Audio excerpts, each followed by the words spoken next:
Hi నవీనకి స్వాగతం. నవీనలో ఈరోజు మనం మాట్లాడుకుందాం మన పిల్లలపై జరుగుతున్నటువంటి వేధింపుల గురించి. ఈ సమాజంలో ఎటువంటి వ్యక్తులు ఉన్నారు, వాళ్ళు పిల్లల పట్ల వారి హక్కుల పట్ల ఎలాంటి అవగాహన కలిగి ఉన్నారు, వేధింపులు ఏ రకాలుగా ఉంటాయి, వేధింపులకు గురైనటువంటి పిల్లలు ఏ రకమైన మానసిక పరిస్థితిలో ఉంటారు, చట్టాలు ఏం చెప్తున్నాయి, ఇలాంటి అంశాలన్నిటి గురించి ఈరోజు మనం చర్చించబోతున్నాం. మన భారతదేశంలో పిల్లలపై వేధింపు అటు లైంగికంగా కానివ్వండి లేదా శారీరకంగా మానసికంగా కానివ్వండి, ఏది వేధింపు అనే పరిభాషలోకి వచ్చింది? మనం నార్మల్లీ అన్ని వేధింపులు పక్కన పెట్టి స్పెసిఫికల్లీ లైంగిక వేధింపుల గురించి చట్టం వచ్చిందంటే పాక్స్కో చట్టమే. సో అది 2007 గవర్నమెంట్ ఆఫ్ ఇండియా స్టడీ అయిన తర్వాత ఒక నీడ్ని రెస్పాండ్ అయింది పాక్స్కో చట్టం. కార్పొరల్ పనిష్మెంటు అది శారీరక వేధింపు, అది మనం ఆర్టీఈ చట్టంలో ఆల్రెడీ అడ్రస్ అయ్యింది. మెంటల్ హెరాస్మెంట్ కూడా దాంట్లో అడ్రస్ అయ్యింది, ఆర్టీఈలోనే ఉంది. ఆర్టీఈలో సెక్షన్ 17 దాంట్లో అడ్రస్ అయ్యింది. సెక్షువల్ అసాల్ట్ ఏముందో, సెక్షువల్ అబ్యూజ్ ఏముందో అది ఏ చట్టం ఇప్పటివరకు స్పెసిఫికలీ పిల్లల పట్ల అడ్రస్ చేయలేదు. అంటే అప్పటి వరకు పిల్లలు పెద్దవాళ్ళ లైంగిక వేధింపుల చట్టం కిందనే ఉన్నారు. అవునండి. అప్పటి వరకు మనం పోలీస్ స్టేషన్కి వెళ్తే కూడా రేప్ అయిందా లేదా, పెనిట్రేషన్ జరిగిందా అలాంటి ప్రశ్నలే ఉండేవి. సో ఎలాంటి ఐపీసీ సెక్షన్లో, సిఆర్పిసి సెక్షన్లో మన వాదింపులు ఆ లెవెల్లోనే జరిగింది. And it was not enough address చేయడానికి. అండ్ ఈ మధ్య కాలంలో ఏమి స్టాటిస్టిక్స్లో ఒక పెద్ద తేడా ఏమొచ్చిందంటే అబ్బాయిల పైన కూడా వేధింపులు బయట వచ్చాయి. ఇప్పుడు కొత్తగా వెలుగు చూస్తున్నాయే కానీ ఇది కొత్త కాదు. Normally the data of evidence ఏం మాట్లాడుతున్నాము, ఇప్పటి వరకు అమ్మాయిలని మాట్లాడుకున్నాం, అబ్బాయిల్ని అడ్రస్ చేసే చట్టం ఏం లేదు. అందుకే పాక్స్కోది ఒక చాలా పెద్ద హాల్మార్క్ ఏంటంటే ఇది జెండర్ న్యూట్రల్ చట్టం. కరెక్ట్, జెండర్ న్యూట్రల్ చట్టం. ఫస్ట్ టైం మన సెక్షువల్ అఫెన్సెస్, సెక్షువల్ అసాల్ట్ని అడ్రస్ చేసే చట్టం.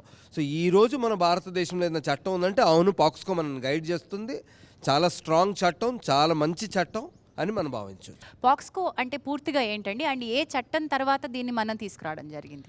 పాక్సో అంటే protection of children from sexual offences, అంటే బాలల పట్ల లైంగిక వేధింపులకు నిరోధించే క్రమంలో ఈ చట్టం తీసుకురావడం జరిగింది. 2012లో అమలుకు 2012గా చెప్పబడే చట్టం 2013లో అమల్లోకి వచ్చింది చట్టం. పిల్లల వెల్ఫేర్ గురించి, వాళ్ళ డిగ్నిటీ అండ్ ఇంటిగ్రిటీ గురించి ఈ చట్టం ఎనాక్ట్మెంట్ చేయడం జరిగింది. ఏ రకమైన అంటే వాళ్ళను ఒక టచ్ ద్వారా వాళ్ళ ఇంటిగ్రిటీ దెబ్బతిన్నది, వాళ్ళ మోడెస్టీ దెబ్బతిన్నది, అవుట్రేజ్ ఆఫ్ మోడెస్టీ గురించి మాట్లాడుకున్నా కానీ బాలలు కానివ్వండి, బాలికలు కానివ్వండి, ఇక్కడ చట్టంలో జెండర్ డిస్క్రిమినేషన్ లేదు. మగ కానీ ఆడ కానీ ఎవరికైనా సరే ఒక ఎక్స్ప్లాయిటేషన్ కానీ, అబ్యూజ్ కానీ, వాళ్ళ సెక్సువల్గా కానివ్వండి లేకపోతే ఫిజికల్గా వాళ్ళ లోపల కొంచెం ఇన్సల్ట్ అనిపించినట్టుగా భావించే ప్రక్రియ ఏది జరిగినా ఈ చట్ట పరిధిలోకి వస్తుంది. కరెక్ట్. సో ఇది ఈ మధ్య కాలంలో మనం వింటున్నాం కాబట్టి ట్రయల్ ఎంతవరకు దానిలో జరిగింది, ఏమేమి అక్కడ ఎంత స్థిరంగా దీన్ని చట్టాన్ని ప్రయోగించగలుగుతున్నాం అనే దాని మీద ట్రయల్కి వచ్చేసరికి ఏంటంటే చట్ట ప్రకారం ప్రతి జిల్లాకు ఒక స్పెషల్ కోర్టుని ఎస్టాబ్లిష్ చేయడం జరిగింది. ఛార్జ్షీట్ పడ్డ తర్వాత ఒక 1 ఇయర్లో ఈ కేసుని కంక్లూడ్ చేయాలి, 1 సంవత్సరంలో కంక్లూడ్ చేయాలి.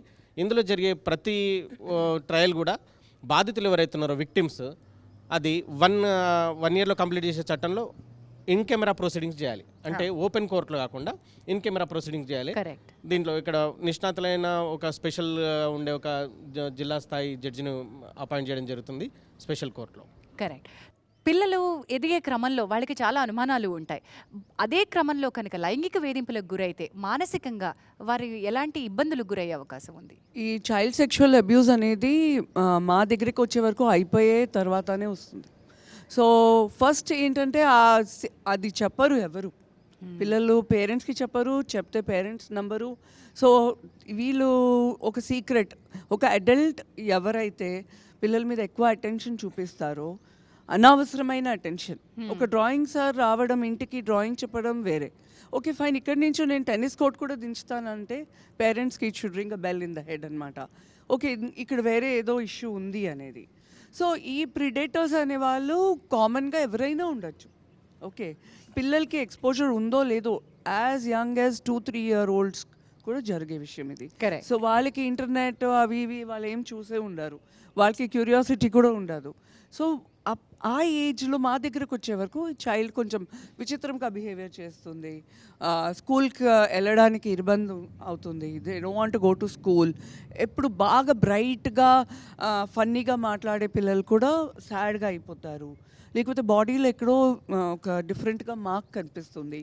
సో ఇలాంటి విషయం వాళ్ళు పేరెంట్స్ చూసినా కూడా it won't happen to my child, ఇది వేరే పేరెంట్ రెడీగా ఉండరు first. ఉండరు. సో మా దగ్గరికి వచ్చే వరకు అకాడమిక్ ఇష్యూస్ కానీ వేరే దాని కోసం వస్తారు. మేము మాట్లాడి టెస్ట్లు ఏదైనా చేసేటప్పుడు ఈ రియలైజేషన్ అనేది వస్తుంది, దిస్ ఇస్ సంథింగ్ డిఫరెంట్ అనమాట. సో 3 year olds విత్ డ్రైవర్స్తో, లేకపోతే ఇంట్లో చూసుకునే గవర్నెస్తో ఇలాంటి కూడా చూసి ఉన్నాము. ఎంతకు ఫాదర్ సెక్షువల్ అబ్యూస్ చేసే కేసెస్ కూడా చూసి ఉన్నాము. ముఖ్యంగా లైంగిక వేధింపులకు పాల్పడేవారు తెలిసిన వారు అని స్టాటిస్టిక్స్ చెప్తున్నాయి. ఈ స్టాటిస్టిక్స్ వెనకాల ఉన్నటువంటి అలార్మింగ్ ఫ్యాక్ట్ ఏంటి? మనం ఇంకా దాని నుంచి నేర్చుకోవట్లేదా? కుటుంబాలు కానీ, తల్లిదండ్రులు కానీ, సమాజం కానీ. ఎందుకు ఇవి జరుగుతున్నాయి, రీజన్ ఏంటి, అసలు ఏమీ తెలుసుకోవట్లేదు. తర్వాత పిల్లలు ఒకవేళ తల్లిదండ్రులకి చెప్పుకునే అవకాశం పేరెంట్స్ పిల్లలకు కలిగించడం లేదు. నాకు అంటే పిల్లలకు ఎప్పుడైతే కాన్ఫిడెన్స్ వస్తుందో మా మదర్ నన్ను ఏమనదు, నేను చెప్పొచ్చు అని అబ్బాయి కానీ అమ్మాయి కానీ ఆ కాన్ఫిడెన్స్ బిల్డప్ అసలు లేదు. ఎందుకంటే హడావిడిగా వాళ్ళని స్కూల్కి పంపించేసి వెళ్ళిపోవడము, పేరెంట్స్ ఇద్దరు వర్కింగ్ ఉంటున్నారు. వాళ్ళు ఏం చెప్పుకునే అవకాశం లేకపోయేసరికి వాళ్ళు ఎవరికి చెప్పుకోవాలో కూడా తెలియట్లేదు వాళ్ళకి.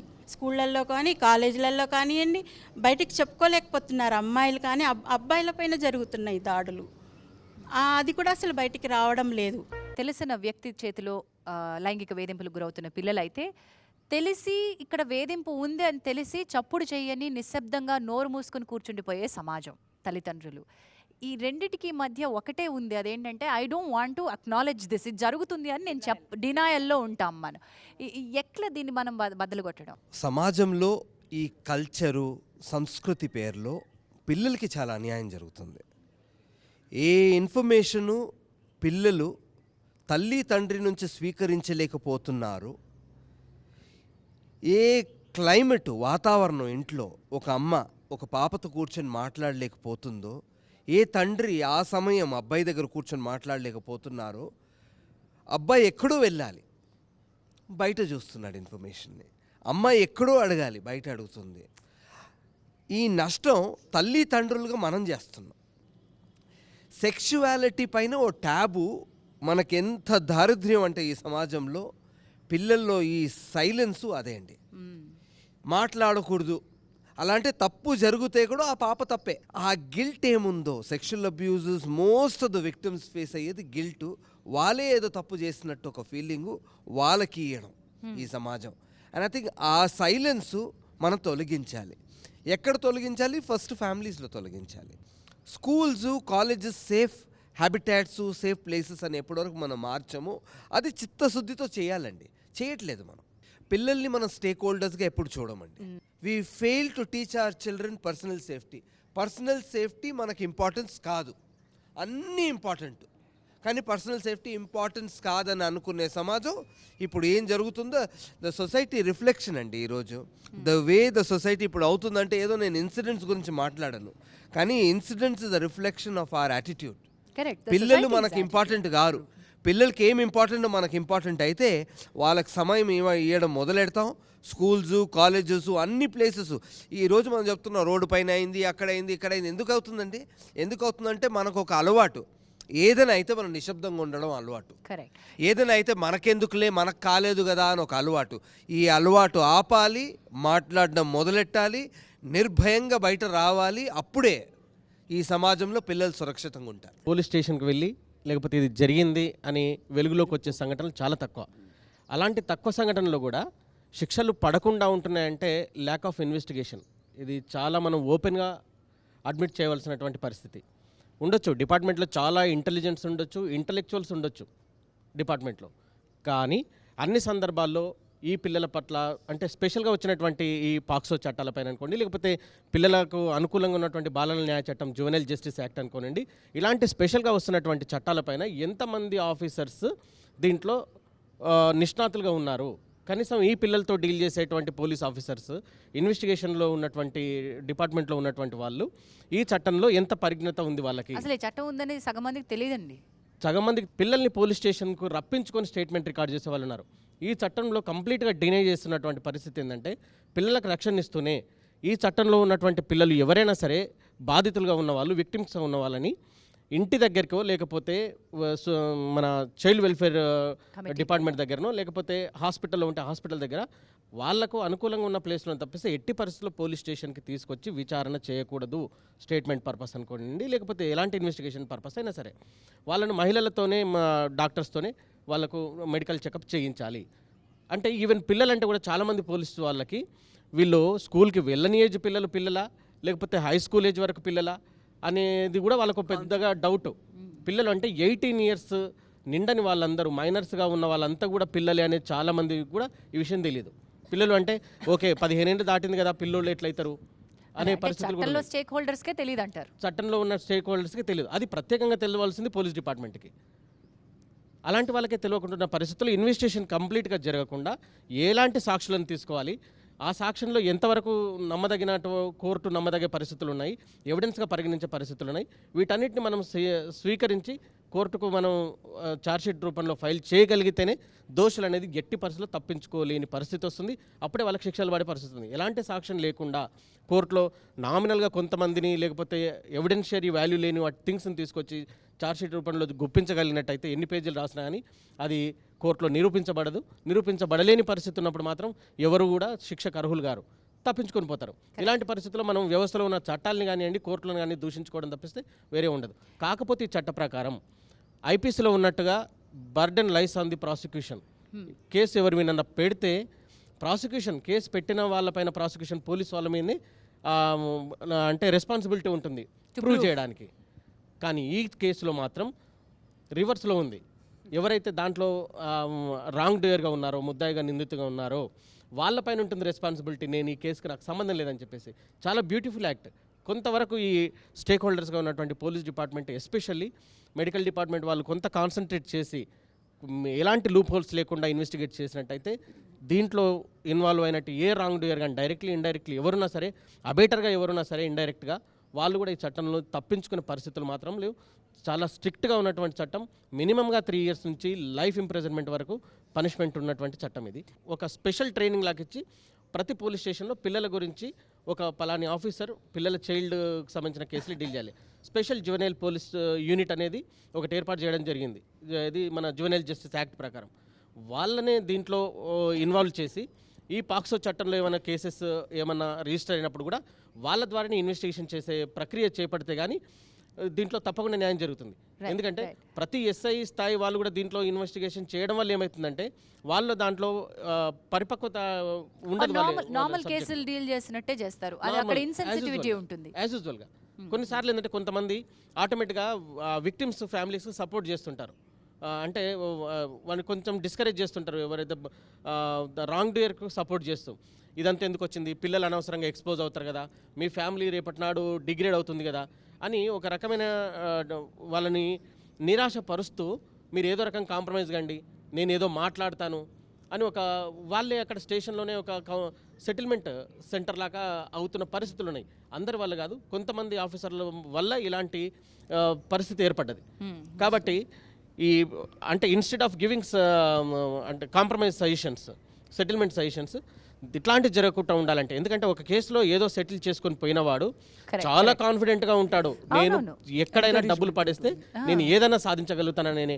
ఆ కాన్ఫిడెన్స్, రాంగ్ కాన్ఫిడెన్స్ రాకుండా ఉండాలంటే ఇన్స్టెడ్ ఆఫ్ సెటిల్మెంట్స్ కంపల్సరీగా శిక్ష పడే క్రమంలో పోవాలి. సార్, భరోసా సెంటర్ అనేది ఒక స్పెషల్గా లైంగిక దాడులు, రేప్, సెక్షువల్ అసాల్ట్కి సంబంధించినటువంటి కేసెస్ ఉన్నప్పుడు స్పెషల్ సెంటర్గా మనం చూస్తున్నాం.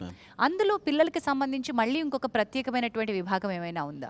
ఇప్పుడు మన భరోసా సెంటర్ అనేది మనం చూస్తే 64 పోలీస్ స్టేషన్స్కు అండర్ వర్క్ చేస్తుంది మేడం. అది 61 police stations police stations, 3 especially women's police stations.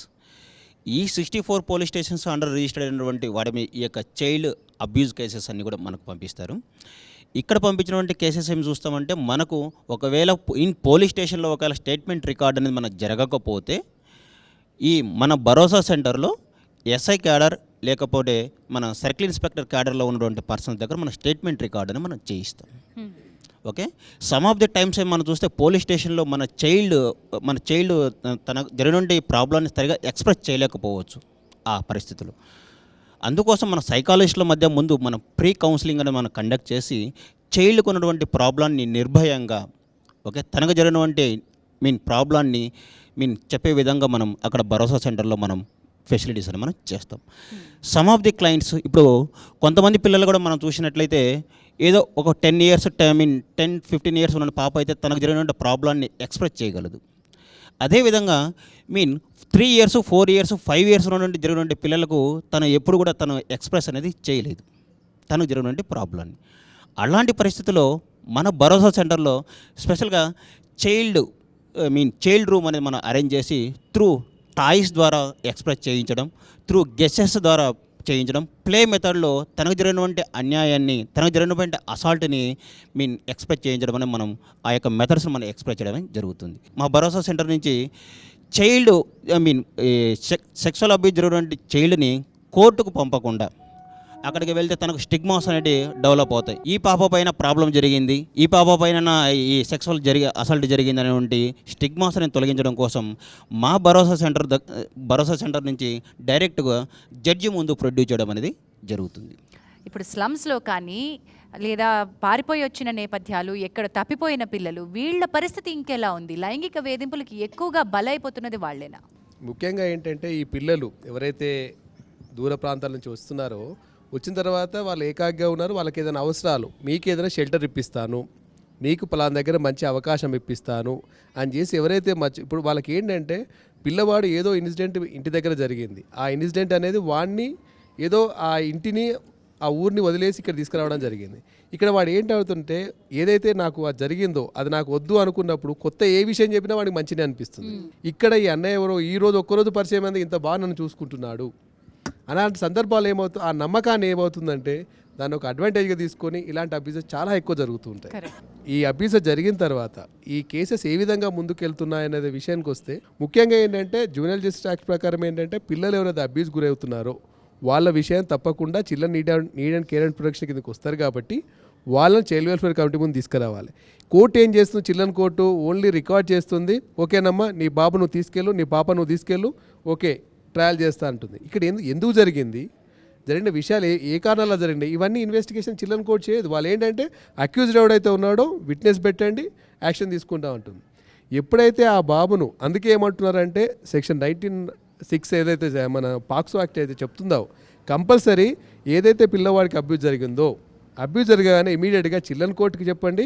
అదేవిధంగా అండ్ అని చెప్పారు, ఆర్ అని చెప్పలే, అండ్ చైల్డ్ వెల్ఫేర్ కమిటీకి ఇన్ఫార్మ్ చేయండి. చైల్డ్ వెల్ఫేర్ కమిటీ ఏం చేస్తుంది, పిల్లల దగ్గర తీసుకొచ్చి కౌన్సిలర్ పెట్టేసి ఏ సిచ్యువేషన్లో జరిగింది ఒక సోషల్ ఇన్వెస్టిగేషన్ రిపోర్ట్ ఏంది, ఆ ఫ్యామిలీకి వెళ్ళండి, ఆ ఫ్యామిలీ సిచ్యువేషన్ చూసి రండి, ఎలాంటి సిచ్యువేషన్లో ఉంది ఆ ఫ్యామిలీ, పాప ఎక్కడ ఉండేది, ఎలాంటి పరిస్థితుల్లో ఏ స్కూల్కి వెళ్ళేది, ఎలాంటి జరుగుతుందని ఆ ఇన్వెస్టిగేషన్ రిపోర్ట్ని బట్టి ఆ పిల్ల చెప్పిన దాన్ని బట్టి ఆ పిల్ల కొన్ని రోజులు ఆ ఫ్యామిలీకి దూరంగా ఉండొచ్చునా, లేకపోతే పాప ఇంటి దగ్గర ఉంటేనే సేఫా అనేది కమిటీ నిర్ణయిస్తుంది. అలా కాకుండా ఏమవుతుందంటే చాలా వరకు పోలీస్ వాళ్ళు ఏంటంటే పాక్సో కేసు రాగానే చిల్డ్రన్ కోర్టు తీసుకెళ్తారు, ఓకే ఇచ్చాము షెల్టర్ తీసేసుకోండి అని చెప్పాయి. దీనికి సంబంధించి ఇంకా 2 విషయాలు ఉన్నాయి. కొంతమంది అంటే ఎలోప్మెంట్ కేసులు కూడా పాక్సో కింద బుక్ చేసుకొని చాలా సన్నివేశాలు కూడా చాలా కేసెస్ పాక్సోలో ఎలోప్మెంట్ కేసెస్ ఎక్కువ రికార్డ్ అవుతున్నాయి.